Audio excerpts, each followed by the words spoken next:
बीते एक हफ्ते के दौरान 3 अमेरिकी बैंकों के डूबने की खबर सामने आ चुकी है। हालांकि अमेरिकी सरकार इन्हें बचाने के लिए आगे आई है, पर इनका भविष्य क्या होगा इसे लेकर अब भी अनिश्चितता कायम है। बीते शुक्रवार को बैंक रन की स्थिति बनने के बाद नियामकों ने सिलिकॉन वैली बैंक में तालाबंदी का फैसला लिया। रविवार आते आते न्यूयॉर्क स्थित एक और प्रमुख बैंक सिग्नेचर बैंक भी धराशायी हो गया। एसवीबी में तालाबंदी से 2 दिन पहले क्रिप्टो बैंक सिल्वरगेट ने भी अपना कारोबार बंद करने का ऐलान किया था। रविवार को एक संयुक्त बयान में अमेरिका के ट्रेजरी डिपार्टमेंट, फेडरल रिजर्व और फेडरल डिपार्टमेंट इंश्योरेंस कॉरपोरेशन ने कहा कि संकटग्रस्त बैंकों में जमा राशि की गारंटी दी जाएगी, पर ऐसा करदाताओं के पैसों से नहीं किया जाएगा।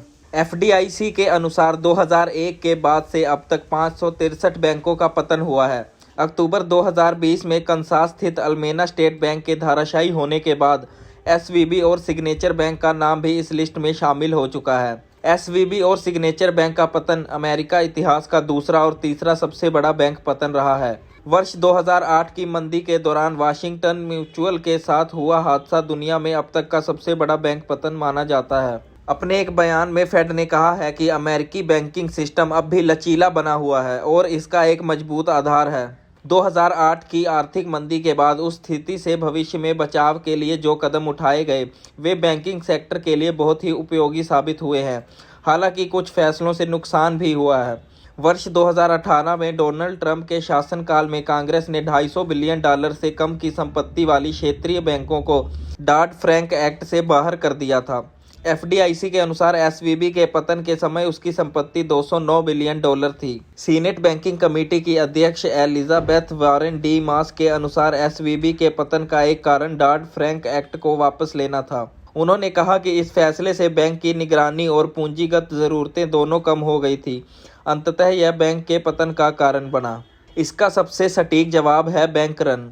बैंक के लिए यह स्थिति तब बनती है जब जमाकर्ता बैंक के कंगाल होने की आशंका से बिना सोचे समझे छोड़ लगाकर पैसा निकालने लगते हैं। बीते बुधवार को एवीबी के सीईओ ग्रेग बेक ने बैंक के निवेशकों को लिखा कि एसवीबी को अमेरिकी ट्रेजरी और मॉर्टगेज समर्थित सिक्योरिटीज़ की बिक्री से $1.8 अरब का नुकसान हुआ है।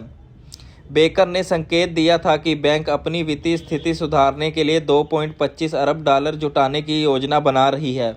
एसवीबी बैंक की ओर से की गई इस घोषणा ने उसके ग्राहकों के बीच पैनिक का माहौल बनाया। उन्होंने गुरुवार को एक साथ ही बैंक से $42 अरब की निकासी कर ली। शुक्रवार की सुबह होते होते एसवीबी का बैलेंस -$958 मिलियन पर पहुंच गया। उसके तुरंत बाद एफडीआईसी ने घोषणा कर दी कि उसने एसवीबी का टेक ओवर ले लिया है और उसके स्थान पर नए deposit insurance national bank of Santa Clara की स्थापना की गई है।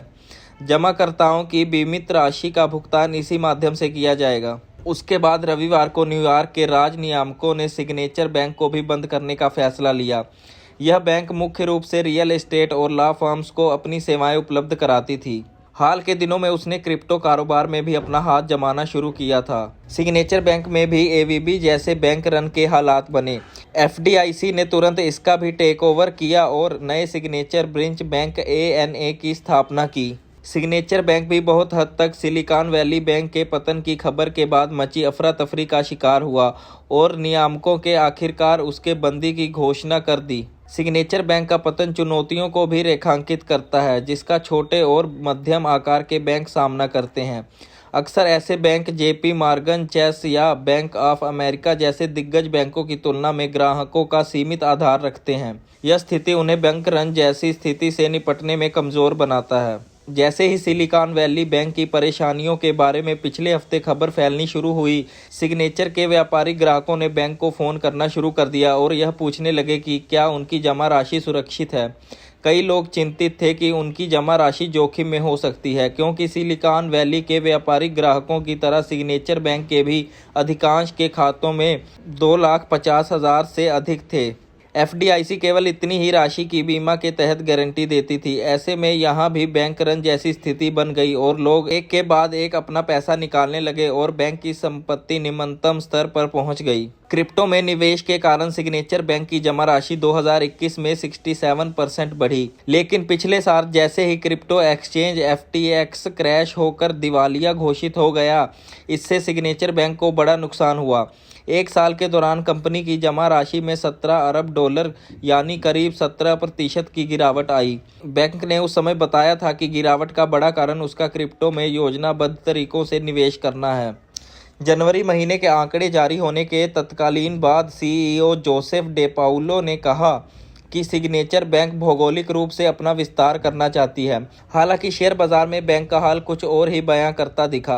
वर्ष 2022 की शुरुआत में $365 के उच्चतम भाव पर पहुंचने के बाद कंपनी के शेयरों में बड़ी गिरावट आई है। 10 मार्च को जब कंपनी के शेयरों में लेन देन रोका गया, उस समय इसके शेयर $70 के भाव पर कारोबार करते दिखे। एसवीबी और सिग्नेचर बैंक से पहले क्रिप्टो फ्रेंडली अमेरिकी बैंक सिल्वरगेट कैपिटल कॉर्प ने भी अपना बिजनेस बंद करने की घोषणा की थी। कंपनी ने बताया था कि ऐसा उसने अपने घाटे को निपटाने के लिए किया। सिल्वरगेट कैपिटल ने क्रिप्टो बैंकिंग में भी कामकाज को बंद करने का ऐलान कर दिया था। इस फैसले के बाद सिल्वरगेट के शेयर में 40% से ज़्यादा गिरावट दर्ज की गई। सिल्वरगेट ने चौथी तिमाही में लगभग $1 बिलियन का घाटा दर्ज किया था। बैंकों का कस्टमर डिपॉजिट 68% से घटकर $3.8 बिलियन रह गया था। विड्रॉवल को कवर करने के लिए सिल्वरगेट को $5.2 बिलियन की डेट सिक्योरिटीज बेचनी पड़ी थी। बाजार नियामक सिल्वरगेट की जांच कर रहे थे। कंपनी ने वित्त वर्ष 31 दिसंबर 2022 तक अपनी वार्षिक रिपोर्ट सबमिट नहीं की थी। इसके लिए कंपनी को 16 मार्च तक का समय दिया गया था, लेकिन कंपनी ने उससे पहले ही अपना कारोबार बंद करने का फैसला कर लिया था। इस पूरे मामले में आप क्या कहना चाहेंगे, हमें कमेंट करके ज़रूर बताएं। आगे की जानकारी के लिए हमारे चैनल को सब्सक्राइब कर लें।